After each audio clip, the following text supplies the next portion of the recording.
Welcome to Call Tyrone TV. As always, I start every session by saying I'm not a doctor, I'm not a therapist, I'm not a specialist. I don't have some fancy degree or special certificate. These are my thoughts, my opinions from my life experiences and things I've learned along the way. So you have two choices after listening to me. You can either take what I've said, listen on it a little harder, or you can never listen to me again. Either way, I'm happy. My goal is to make people think, help them smile, help them have some fun, and maybe help them in their life situations along the way.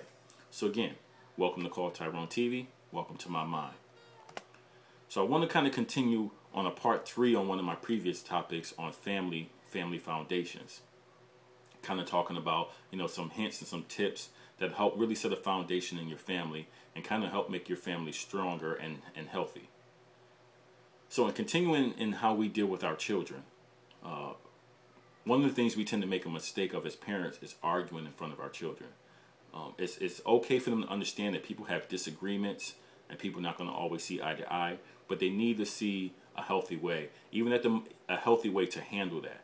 Even if for the moment you have to just be quiet or maybe agree to disagree, and then you discuss it in private at a tone that they can't hear. So, because children pay attention to you. Even when you don't think they're paying attention, they do. They pay attention to both your verbal and your body responses. The other thing we can do is to actually teach them how to handle conflict directly. A lot of times kids throw temper tantrums and they throw fits and they stomp and they yelling, slamming doors. Not in my house because they already know how we do. But you can teach them it's okay to be angry, but this is how you should handle it. It's okay to be upset, but this is how you should react. Parents, for those who have kids that are interested in sports, let's be honest.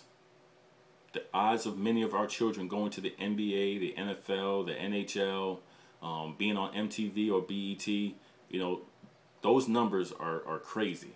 So let's teach them to love that whatever that is, whether it's music, whether it's singing, dancing, whether it's football, basketball. Teach them to love it, enjoy it, to learn all of the characteristics that it's teaching you, like teamwork and discipline. Learn to have them take those things out of it. And if, scholarships come out of it and record deals and contracts, then that's great. That's a bonus. That's a plus. But let's not plan our retirement. Let's not plan our future. Let's not live vicariously through our children. Let's be honest. Your season has passed. You have to let it go and let them live their life. The last thing I want to kind of leave you with is taking an interest in your kids' extracurriculars. For them that you do have kids that do those things. They may say, oh, it's no big deal that you're not at my game, or it's not a big deal that you're not at my concert. But truth be told, they look for it. They look in the stands, they look in the audience to see if you're there. Now, I understand, many of us work. A lot of you guys are single parents, so you're working full-time jobs, plus you're a full-time parent, or you're working 2 jobs, and there are just times that you can't make it. But at least once a season, at least one concert, they should see you at least at one.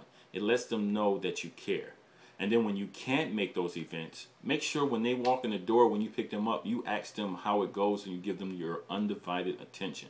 Because bottom line, even as adults, we look back and say there are moments that we wish our parents could have been in a certain situation, that we look for them to be there.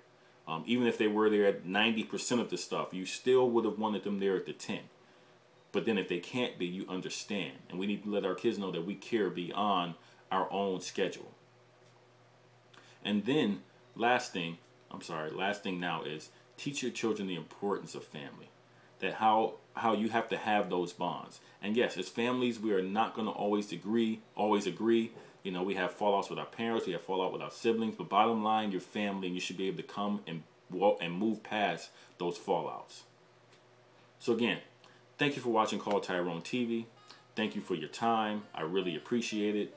As always, I ask you to think long, think hard, and God bless.